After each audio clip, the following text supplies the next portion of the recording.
Today, President Trump took questions in public for the first time since he attacked Iran, and he admitted he has no plan for who should take over the country. Apparently, he's very close to listing it on a Facebook marketplace. Iran, slightly damaged, serious offers only. Yes. The hilarity of the Democrat Party. I'm sorry, the first time that he took questions in public, if you don't count all the interviews that he's done with every reporter in Washington and the press conferences on Air Force One and at Mar-a-Lago and all of the various Q&As that he's had since then. If you don't count those, then maybe that not funny political propaganda joke. Was that a joke? I'm making quotation marks with my fingers. Well, a very good Wednesday, too, and welcome back once again. It is hump day in the Clinton household, and you know what that means, don't you? That's right, it's mailbag day. And Michael Piercy and I were just touching on a couple of things here. I'm not sure if I'm going to be able to answer. There might be a couple of things. I might, because on the advice of attorneys, I think, might be prudent to hold a couple of those close to the vest, just for good measure. But happy Wednesday once again, and welcome back. We are at 888-630-9625, and there is, as you may have noticed, a great deal going on in the world today. Iran, we've got that whole Iran thing. Have you heard about this? A lot going on over there. And we have, it's a war, and apparently one of our submarines sank an Iranian warship called the Soleimani, named for Qasem Soleimani, the head of the Islamic Revolutionary Guard Corps, who is now dead because President Trump put the zap on him long ago. And the ship was named for him, Soleimani. And according to reports just out a short time ago, an American submarine sank. The not-so-good ship Soleimani, the Iranian warship Soleimani, but not in the Persian Gulf or in port in Iran, but in the Indian Ocean, which is you'll find at the end of the Arabian Sea or the Persian Gulf, whichever you prefer. So we've got a lot going on there because there are developments. And at the Pentagon this morning, there was a press conference with the Secretary of War and the chairman of the Joint Chiefs of Staff. I got to say, I was watching, and I thought Pete Hegseth was a little cocky, some of the language, a little cocky, not old-fashioned U.S. military briefing language, a little bit updated, perhaps for the 21st century. I think maybe it was designed to make the Democrats angry, which is too easy to do, isn't it? It's that's child's play.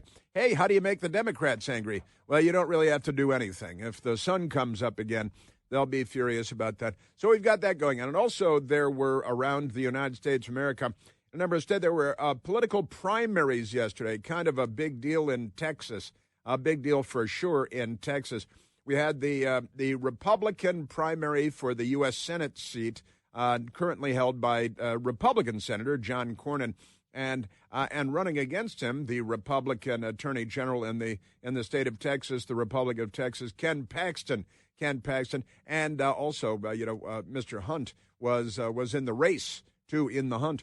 And now it turns out it's down to two, to John Cornyn and to Ken Paxton, and it looks like a runoff. Looks like there's going to be a runoff between John Cornyn, the sitting Republican senator, and Ken Paxton, the sitting Republican Attorney General in the state of Texas, the Republic of Texas. So we've got that going, and that's kind of a big deal. It is, and it was a close race, but got to keep in mind John Cornyn had a war chest of about $70 million, and Ken Paxton, the Attorney General, had a war chest of about $5 million. $5 million versus $70 million. Down to a runoff. We'll see what happens there. But it will remain presumably in Republican hands. In fact, a Democrat has not won statewide election in Texas in 30 years. So I'm thinking that the Democrat is not going to win. At the same time, the Democrats, they were having their primary for the same Senate race. And who was in it? But Jasmine Crockett. The reliably lunatic Jasmine Crockett. The Democrats love her. She's an anti-American racist, and that's why they like her. They don't like her in spite of that. They like her because of that. So we've got Jasmine Crockett versus this James Tallarico guy, Tallarico. And Tallarico, he's famously said that our borders should be a welcome mat.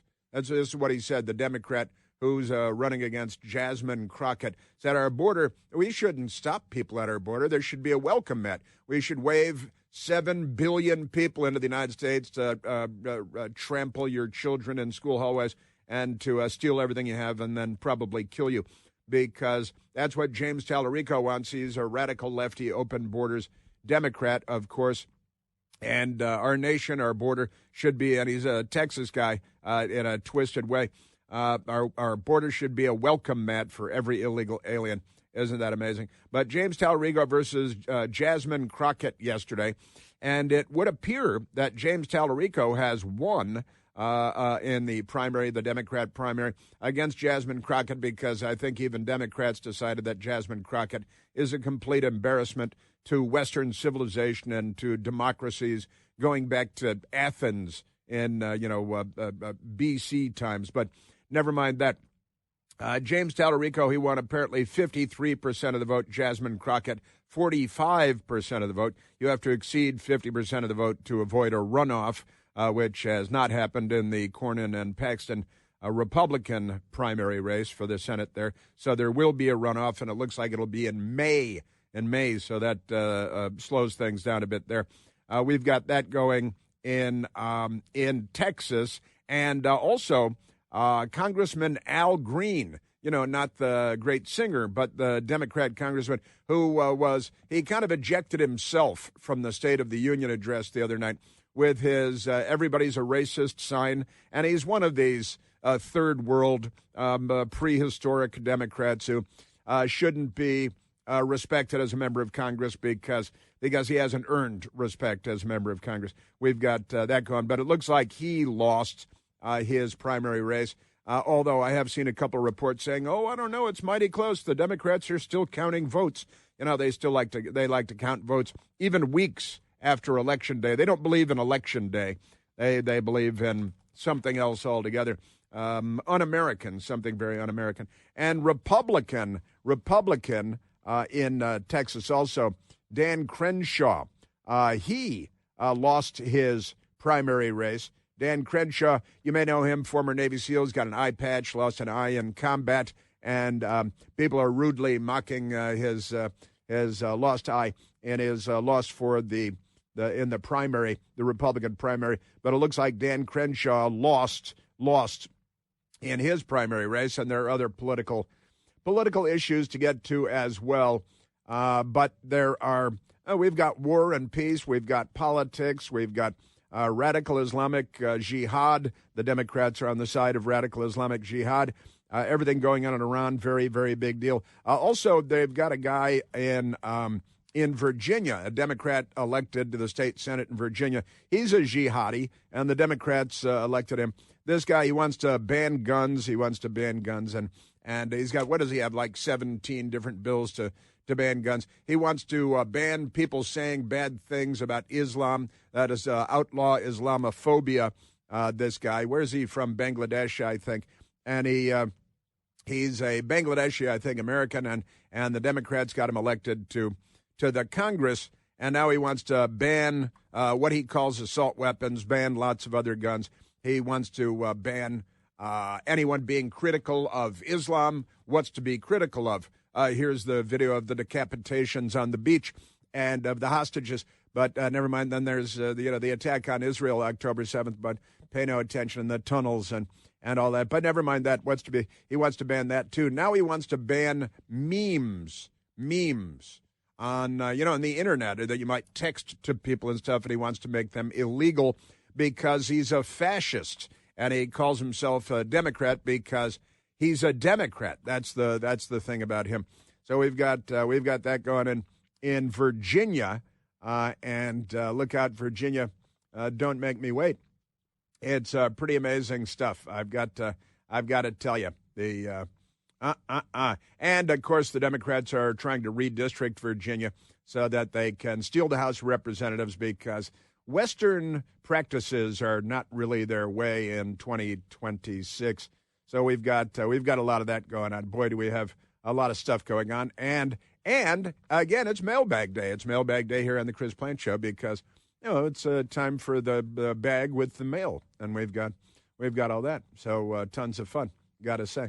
Yeah, Democrats in Virginia, they're not doing good things. Democrats advance 7 bills restricting gun rights in the Virginia State Senate because the Democrats are not really democratic at all. But the Second Amendment under assault in Virginia, of all places, isn't that crazy? It ought to be seen as crazy. But there you go.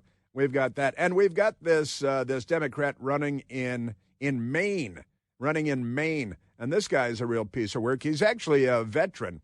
He's strangely enough a veteran, and he doesn't sound it. Graham Plattner. Graham Plattner is his name. This is the guy that he got the Nazi tattoo in Croatia, right? And he's running for because he's a Democrat. He's running in Maine, of all places, and he's got some crazy he's a Bernie Sanders leftist, this guy, and Bernie Sanders loves him. And it turns out this guy, he was a Marine, and he served in Iraq, and it's kind of a strange set of circumstances, but now he's at war with billionaires and oligarchs, and Bernie Sanders loves the guy, and he's a Democrat running for office in Maine, and Maine is, the Democrat Party is just, it's not what it used to be, and I think it should be banned. Let's not ban memes or guns or the Second Amendment. Let's ban lunatic leftists wherever they may reign from, because these people are out of their stinking minds.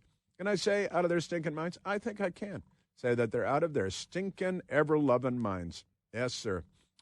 And we've got a trial going on in the United States right now that the media is completely ignoring.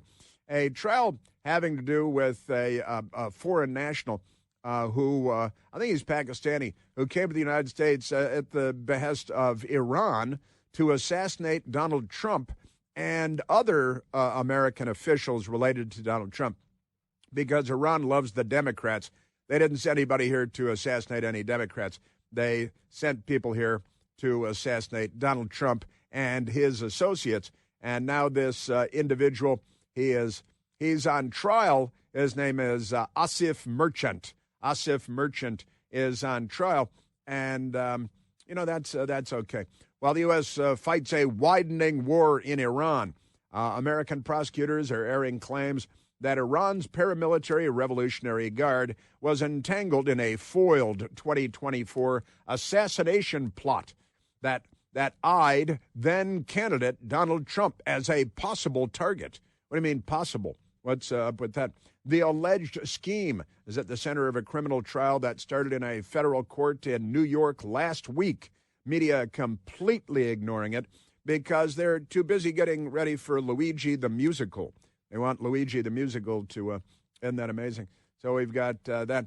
The alleged scheme at the center of a criminal trial that started in federal court in New York last week. And Middle East combat, it's days before Middle East combat, now looms in the background. It looms in the background. You know, the Middle East, the Iran sent people here to murder the Saudi ambassador to the United States, Adel al-Jaber, someone that I know, though I have not seen in a long time.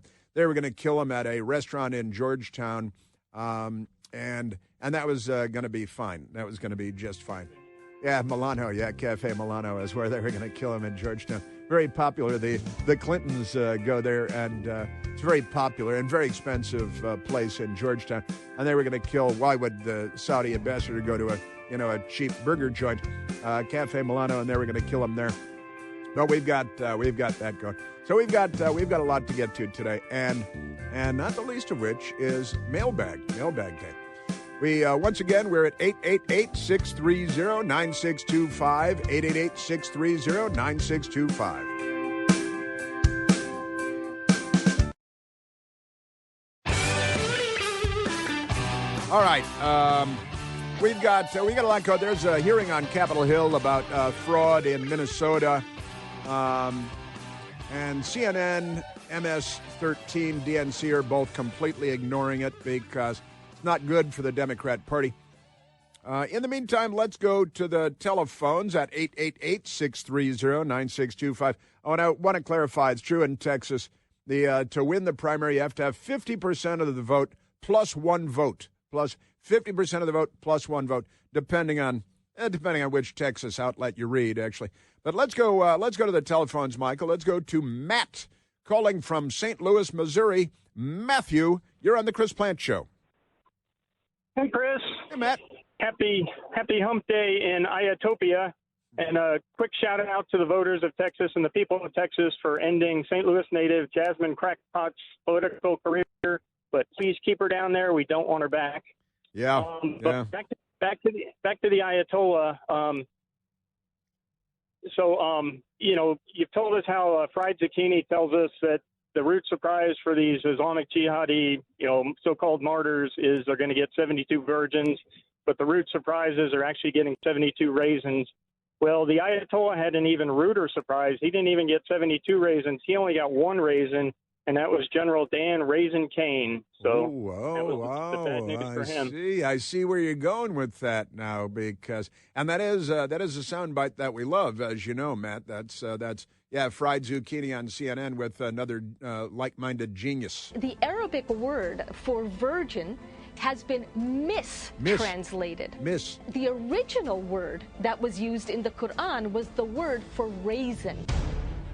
72 raisins. Wow. Imagine the surprise of the terrorist who expected something completely different. Imagine the surprise who expected it was going to be like a P. Diddy party.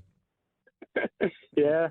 And hey, a friend of mine, John, sent me a meme, and it's Kim Jong-un on the phone leaving a message trying to get hold of Donald Trump saying, Donald, we're good, right? We're good. And I guess he didn't want to become Kim Jong 6 feet under.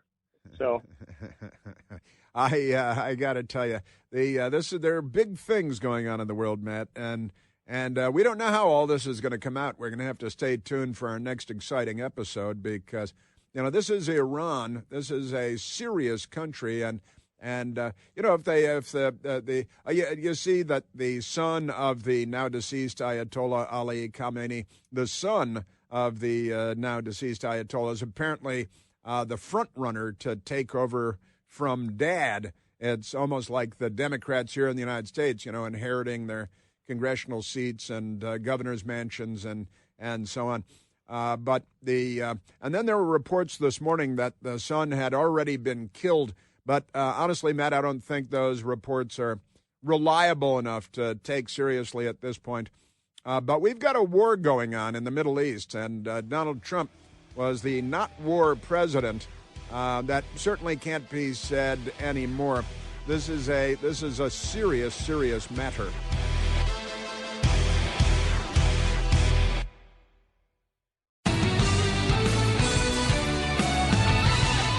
I always like the old phrase, initial reports are always wrong. It's not 100% true, but initial reports are very often wrong because they're just initial reports. But here's yesterday, Yahoo News, former Iranian President Mahmoud Ahmadinejad, affectionately known as Stinky. Everybody calls him Stinky because he smells. He's always smelled real bad. Not good. Not like, Arab cologne or something, Arabis. What's that called? Arabis? Aramis. Aramis, that's what it's called. Former Iranian President Mahmoud Ahmadinejad reportedly killed by an Israeli missile. That is yesterday. Yesterday from the people at where were they? That's Yahoo News. And now today, you've got an Iranian news agency here with a different headline. Former Iranian President Ahmadinejad is alive. Maybe it's a resurrection. Maybe it's a holy resurrection of some kind. You should go to go to Mecca, go in with that big black ball, the meteorite, and the thing there, and he can be reanimated. Isn't that great? I'm in touch with him. All is good. An advisor who spoke on the condition of anonymity tells Anadolu, the news agency there. And so an Ahmadinejad advisor says he's not dead, he's alive. Now, which story do you believe? It's impossible to say. We're going to have to wait and see. Initial reports in this case should be roundly ignored. I think that's kind of where you start with that. So we have all of that going. Could the United States? Here's the people at PennLive.com, their nation and world section. Could the United States lose the war with Iran? Why one professor thinks it will happen. They got. I'm guessing he's a leftist, and he doesn't like the United States of America, and he wishes and he hopes that we would lose, and that it would be very, very bad for us. So we've got that going. Penn Live, and isn't that amazing stuff? Professor Zhang Jiqin, made three big predictions back in 2024, all the way back in 2024. I don't think they apply now. The first was that Donald Trump would win the election and become president of the United States again. The second was that Donald Trump would start a war with Iran. He said that Donald Trump would start a war with Iran. Both predictions came true, which makes his third prediction concerning for the United States, and that is because the professor predicted that it would lose the war with Iran. Zhang made the appearance on Breaking Points this week to lay down how he fears it all could play out. And he's a Chinese, probably a communist professor at Penn, and that's okay because, this is what university campuses have become. And the left is literally hoping that the United States will lose because they are not on our side by any stretch of the imagination. Isn't that great? Meanwhile, here in the United States, liberalism is mental illness. And here's a story from the Daily Caller. It's a good one. The word feminists is the first word in the headline, in quotation marks, from the Daily Caller. Feminist activists link arms with Ayatollah-loving Muslims against Trump and in the Iran strikes. You see, because the Democrat Party, the feminists, they call themselves feminists, and then they link arms with the Ayatollah's people who would throw them off of rooftops and kill them without a moment's notice. But the Democrat Party, self-described feminists protesting strikes against Iran in Washington, D.C., are making common cause with mosque backing. It's a mosque backing and the repressive Islamic regime. They have come out in support of Iran, and part of it is it's Code Pink. Code Pink, they like to disrupt congressional hearings and things like that. Code Pink, which calls itself the anti-war feminist grassroots organization, collaborated with the Virginia-based Manassas Mosque. I was talking about them yesterday. They are mourning the loss of the Ayatollah, the Manassas Mosque in Virginia, and other allies for D.C. demonstrations February 10th and 11th and Monday against military action in Iran. Instagram posts show, and the mosque called the Iranian Supreme Leader Ayatollah Ali Khamenei our leader, and now deleted Sunday Instagram post, but I shared that with you yesterday, announcing a Ramadan meal in honor of his martyrdom, and they use the word martyrdom, after the U.S.-Israeli attacks killed him on Saturday. So these feminists, you have they call themselves feminists, and they're like, yeah, man, we're so anti-Trump that we're pro-Iran, we're pro-Ayatollah. Look, I'm pro-Iranian people, 92 million people who are yearning to breathe free and to live under a free republic, hopefully. But the Ayatollahs took over in 1979, and it's been kind of a bad row ever since. And let me say this. I was having a conversation last night about this topic, as you might imagine. And there are kind of two kinds of people here.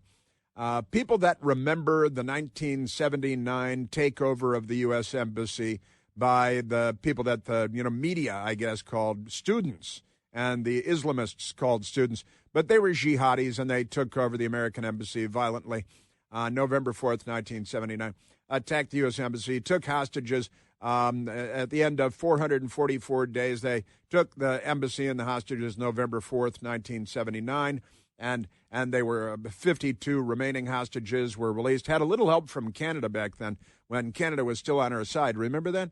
That's when they weren't all upset about hockey. But the Canadians were good friends. You see that movie, a fun movie about it all. And there are two kinds of people in the United States, and that is people that remember the takeover in 1979, which I do. I was a teenager, and I remember it well. And then Ronald Reagan was elected, of course, in 1980 and was sworn in January 20th, 1981. And that, not coincidentally, was the day that the Islamists released the remaining 52 hostages that they had held for 444 days. And if you remember that episode, the birth of the Islamic Revolution, and that was the birthplace of the Islamic Revolution, they took over and the Shah was thrown out and on and on. But if you remember the takeover of the U.S. Embassy and the global humiliation, I think would not be unfair, what we were subjected to and what we were asked to swallow without using nuclear weapons on them. And then Jimmy Carter had the Desert One debacle, the failed rescue effort, which was a bad episode. Democrats in charge of the military, good things can never happen there. They just got us into World War I and World War II and the Korean War and the Vietnam War, and got us in trouble in Iran, got us in trouble with the Islamists, and that led up to September 11th because the Clinton administration prevented our intelligence services from stopping that before it happened. And they're not good at this national security and global peace thing. They're the global war people.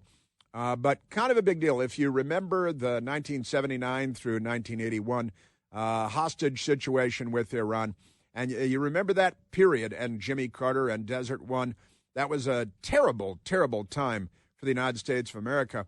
And because of Jimmy Carter, a very nice man, I'm sure, other than being a horrible president of the United States, and an embarrassing Naval Academy graduate, but that he couldn't even pronounce nuclear. He said nuclear all his life. That always annoyed me too. You're president of the United States. You control a nuclear arsenal. You should be able to pronounce the word nuclear. Just saying.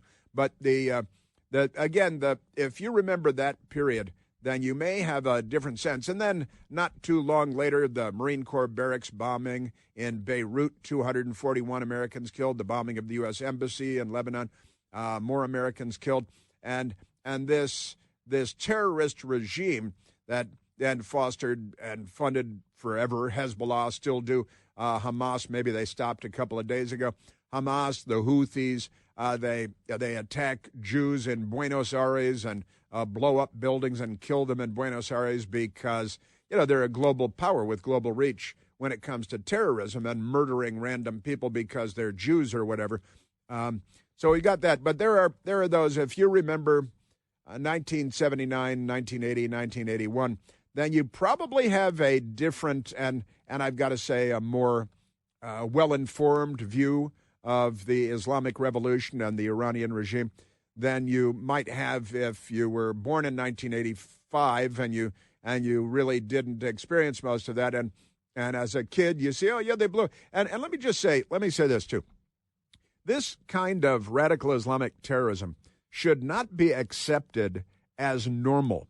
This shouldn't be, well, it's the world we live in, and this is what Islam does, this is what Iran does, and we just accept that and say, well, it's what we live with, and this is the world we live. So we're raising our children in this world where we have to explain to them that Iran as a nation, Islam as a religion, is going to occasionally murder thousands of people and kidnap people and torture them and cut their heads off with rusty kitchen knives and hold their heads up and they're very proud of it. And this is just one of the groups of people that live among us on planet Earth, and we say that's okay, right? Now, I was texting with a friend last night who's a U.S. government man who has spent a certain amount of time in Iran working with Iranians on all sides of the fence. There aren't just two sides of the fence there.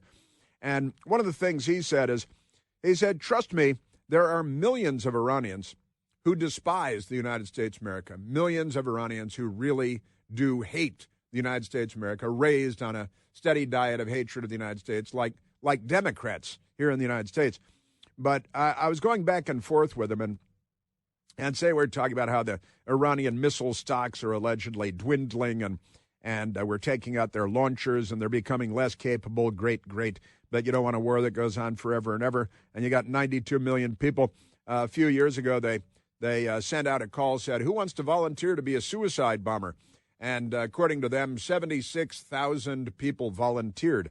76,000 people volunteered to be suicide bombers. And that is kind of weird, although the Democrats have had a lot of suicide attacks in the United States lately.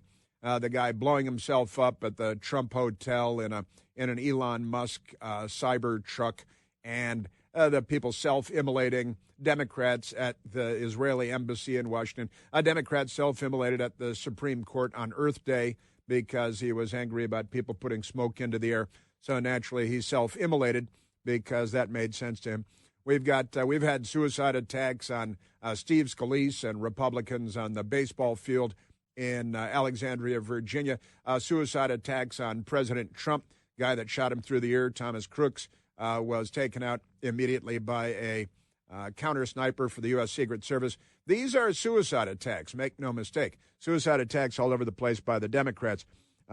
Self-immolating and killing people, and then suicide attacks all over the place on police in Dallas, Texas. What did he kill? 9 police, and suicide. He had to be taken out with a bomb brought in by a robot, the Democrats. But at the same time, the radical Islamists, and the head of the snake has always been Iran, at least since 1979. The Muslim Brotherhood predates that, which was born out of Egypt and so on. But, it goes back to Thomas Jefferson and the Barbary Pirates and on and on. And it goes back to Greece fighting Persia and all of that good stuff. But listen, we're raising children in a world where this is just our everyday reality, that radical Islamic terrorism is a part of life everywhere in the world, whether you live in Belgium or Buenos Aires or in Washington, D.C., whether you're working at the Pentagon or in the World Trade Center or on and on and on.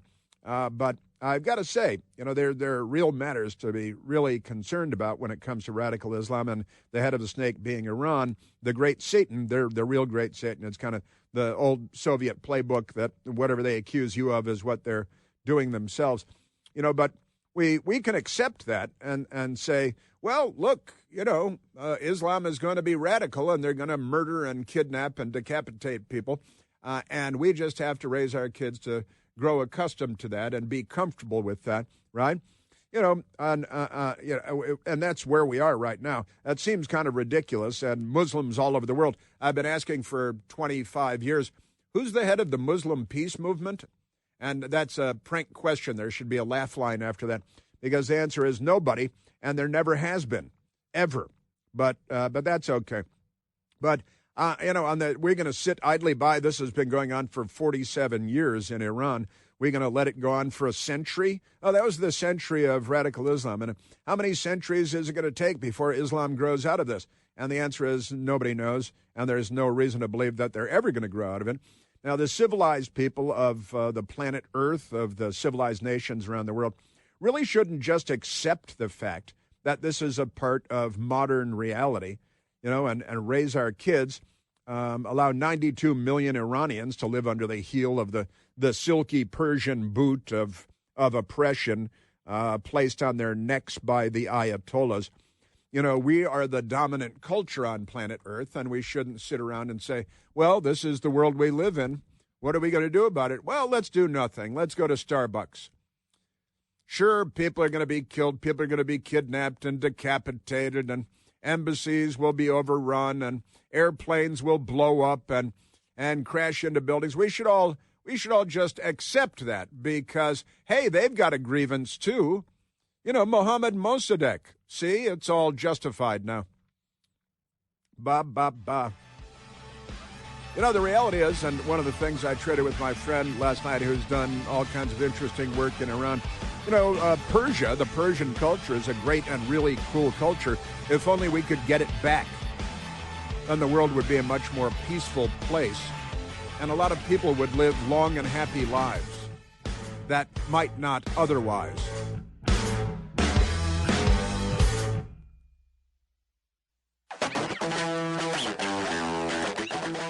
All right, we've got, as usual, a lot to get to. Jasmine Crockett updates and this Tallarico guy. Democrats flailing about doing crazy stuff. Oh, and we got Sadie Hawkins Day in New York. Did you hear about this Sadie Hawkins Day in New York? I want to share that with you coming up. Let's go to the phones. Let's go to Steve, calling from Ashburn, Virginia. Stephen, you're on the Chris Plant Show. Good morning, Chris. A wonderful show, very timely topics. 2 points. One, the reason that people don't know what's going on is they don't know their history. It's not being taught. Witness. George Orwell, 1984, The Ministry of Truth. Everything is being erased the day after it happens, and so people don't even know what's gone on.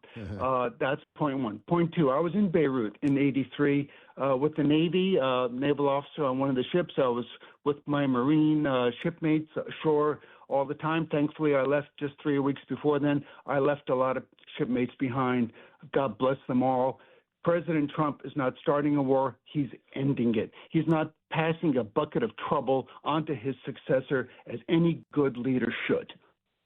I saw you on the big board there, Jasmine, put you up on the big board. And I've got to say, I saw it and I said, well, that's exactly right. And I didn't know that you were Navy in Beirut in 83 then. But we've been fighting since 1979 a low-level asymmetric war, haven't we? Absolutely. And anybody who doesn't realize that is just not paying attention. You know, in the current information age, you would think that we have more information available to us than back then in the analog days, as you and I both know, but it's worse because people are channeled into just their own clan, their own way of thinking, and they don't even see the rest of it. They don't even know that it exists. And now that we have somebody in charge who's willing to tackle a problem that has been lingering, like you said, since '79. That was the year that I came on actually in '78 on active duty. We've been with this for decades. Thousands of people being killed by this murderous regime, and he is taking the bull by the horns and putting it to bed as he should. God bless President Trump. Yeah, look, it is Western civilization against radical Islam and Islamism, and they do have an ambition to take over the world, just like the Chinese.